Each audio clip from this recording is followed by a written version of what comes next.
বনানীতে নিষিদ্ধ ছাত্রলীগের মিছিলের ভিডিও ভাইরাল, সামনে কি সংকেত? ২৪-এর গণঅভ্যুত্থানে শেখ হাসিনার গণহত্যার নীল নকশা বাস্তবায়নে তৎকালীন আইনশৃঙ্খলা বাহিনীর পাশাপাশি সবচেয়ে বড় ভূমিকা রেখেছিল নিষিদ্ধ ঘোষিত সন্ত্রাসী সংগঠন ছাত্রলীগ।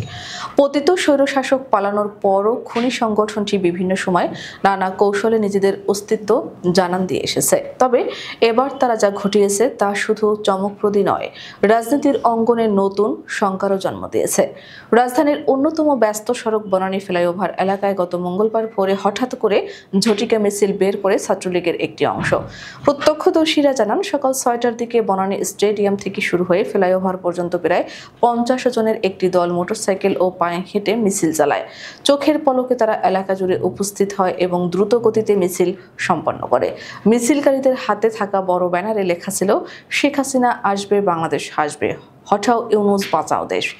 ব্যানারের নিচে উল্লেখ ছিল বাংলাদেশ ছাত্রলীগ, ঢাকা মহানগর উত্তর। অর্থাৎ সংগঠনটি নিষিদ্ধ হওয়ার পরও প্রকাশ্যে নিজেদের পরিচয় ব্যবহার করেছে এবং রাজনৈতিক শক্তির জানান দিয়েছে। ঘটনার কোনো সংঘাত বা বাধা ঘটেনি, তবে আচমকা এমন উপস্থিতিতে পথচারীরা বিস্মিত হয়ে পড়েন। অনেকেই আতঙ্কিত হয়ে দ্রুত নিরাপদ জায়গায় সরে যান। ঘটনার পর নিষিদ্ধ সংগঠনটির ওই গ্রুপ নিজেরাই বিভিন্ন ফেসবুক আইডি থেকে মিছিলের ছবি ও ভিডিও ছড়িয়ে দেন। তাদের ভাষ্য, এটি ছিল শক্তির জানান। ভিডিও সামাজিক যোগাযোগ মাধ্যমে ছড়িয়ে পড়তেই নেটিজেনদের মধ্যে তুমুল আলোচনার ঝড় ওঠে।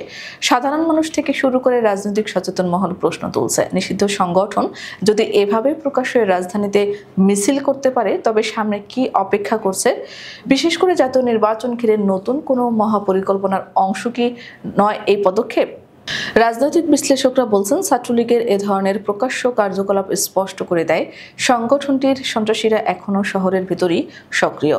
তাদের চিহ্নিত করে দমন করা না হলে ২৬-এর জাতীয় নির্বাচনকে ঘিরে বড় ধরনের অস্থিতিশীলতা সৃষ্টি হতে পারে। তাদের মতে, শেখ হাসিনার পতনের পর ছাত্রলীগ ভেঙে পড়েছে মনে হলেও বাস্তবে তারা কৌশল পরিবর্তন করে আবারও সক্রিয় হওয়ার চেষ্টা করছে।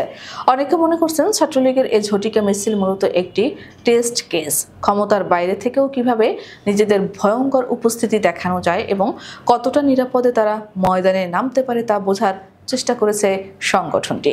সব মিলিয়ে নিষিদ্ধ ছাত্রলীগের এই ঝটিকা মিছিল রাজধানীর রাজনীতিতে নতুন করে শঙ্কার সৃষ্টি করেছে। অনেকে বলছেন, এই ঘটনা যদি অবহেলা করা হয় তবে তা ভবিষ্যতে বড় বিপর্যয়ের কারণ হয়ে দাঁড়াতে পারে। এখন প্রশ্ন একটাই, এই ক্যাডার বাহিনীকে দমন করতে সরকার ও আইনশৃঙ্খলা বাহিনী কতটা প্রস্তুত?